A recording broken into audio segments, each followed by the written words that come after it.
राष्ट्रवादी काँग्रेसचं चिंतन शिबिर आटोपताच नागपूर ग्रामीणचे जिल्हाध्यक्ष बाबा गुजर यांनी राजीनामा देत पक्षांतर्गत खळबळ उडवून दिलेली आहे।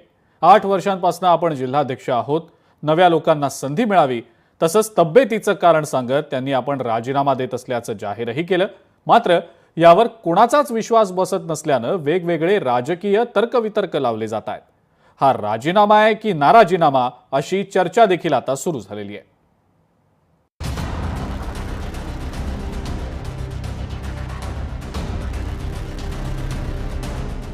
चिंतन शिबिर आटोपताच अजित पवारांना धक्का। जिल्हाध्यक्ष बाबा गुजर यांचा तडकाफडकी राजीनामा। पक्षाच्या भविष्यासाठी योग्य निर्णय घेतल्याचं स्पष्टीकरण। आगामी महानगरपालिका आणि जिल्हा परिषद निवडणुकांच्या तोंडावर उपमुख्यमंत्री अजित पवार यांच्या नेतृत्वातील राष्ट्रवादी काँग्रेसला मोठा धक्का बसलाय। नागपूर जिल्हाध्यक्ष बाबा गुजर यांनी आपल्या पदाचा राजीनामा दिलाय।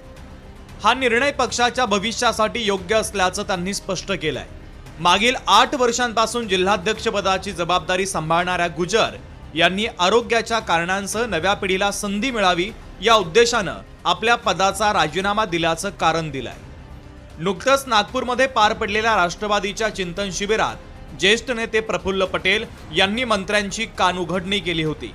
मंत्र्यांनी विदर्भाच्या दौऱ्यावर येताना फक्त 2 तासाचा वेळ काढून पर्यटक म्हणून येऊ नये तर विदर्भाची कामं कशी करता येईल यावर भर द्यावा असं पटेल यांनी ठणकावलं होतं। अनेक आमचे मंत्री येतात, मी कोणाच्याबद्दल काही विशेष काय सांगू इच्छित नाही, पण पर्यटनसाठी मेहरबानी करून येऊ नये। आमच्याकडे 2 तासासाठी येऊन फक्त तोंड दाखवून मुंबईला दादाकडे की तटकरे साहेबकडे हजेरी लावली की नाही मी या जिल्ह्यात जाऊन आलो ना मी हे करून आलो, काही अर्थ नाहीये। 2 तासाच्या पर्यटनासाठी मेहरबानी करून आमच्याकडे येऊ नये। पत्रकारांशी संवाद साधताना बाबा गुजर यांनी थेट खंत व्यक्त केली। राष्ट्रवादीच्या मंत्र्यांकडून पक्षवाढीसाठी काहीच मदत होत नाहीये।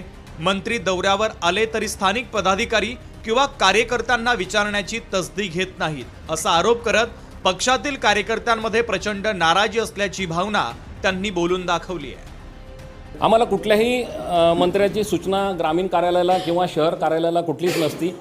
हा एक महत्त्वाचा विषय आहे, कारण की काय होतं जेव्हा आपण एखादा गावात किंवा एखाद्या तालुक्यात शासकीय कार्यक्रम असो त्या कार्यक्रमाला इतर पक्षाचे नेते सर्व तिथं उपस्थित असतात, परंतु तिथून राष्ट्रवादीचा आपला जो नेता तिथं खांद्यावर झेंडा घेऊन जो आपली राष्ट्रवादी चालवतो त्याला तिथं त्या स्टेजवर किंवा आसपास भटकू पण देत नाही, ही फार मोठी शोकांतिका आहे। पक्षाच्या चिंतन शिबिराला अवघे 5 दिवस उलटताच जिल्हाध्यक्ष बाबा गुजर यांनी तडकाफडकी राजीनामा दिला। आपल्या नाराजीचं कारण स्पष्ट करताना त्यांनी सांगितलं की राष्ट्रवादीचे मंत्री नागपूरच्या दौऱ्यावर येतात, मात्र दौऱ्यासंदर्भात कोणतीही सूचना जिल्हाध्यक्ष या नात्यानं दिली जात नसल्याची खंत त्यांनी बोलून दाखवली। त्यामुळे राष्ट्रवादीच्या चिंतन शिबिरात नेमकं मंथन झालं तरी कशावर असाच प्रश्न उपस्थित होतोय। आमचे राष्ट्रीय कार्याध्यक्ष आदरणीय प्रफुल्ल पटेल साहेब जर ही खंत व्यक्त करतात की मंत्री लोक येतात आणि पर्यटन करून जातात, तर एवढे मोठे आमचे नेते जर म्हणत असतील तर आमच्यासारख्याचा काय हा विषय आपणच म्हणजे चिंतनाचा विषय आहे। आगामी स्थानिक स्वराज्य संस्थांच्या निवडणुकीच्या पार्श्वभूमीवर बाबा गुजर यांच्या निर्णयामुळे नागपूर ग्रामीण राष्ट्रवादीत मोठी खळबळ उडाली आहे। स्थानिक संघटनेला डावलून मंत्र्यांचं वर्तन कार्यकर्त्यांना नाराजीला अधिक खतपाणी घालत असल्याची चर्चा सध्या राजकीय वर्तुळात सुरू आहे।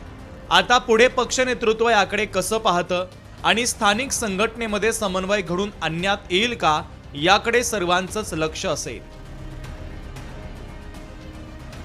ज्ञानेश्वर पवार, लोकशाही मराठी, नागपूर।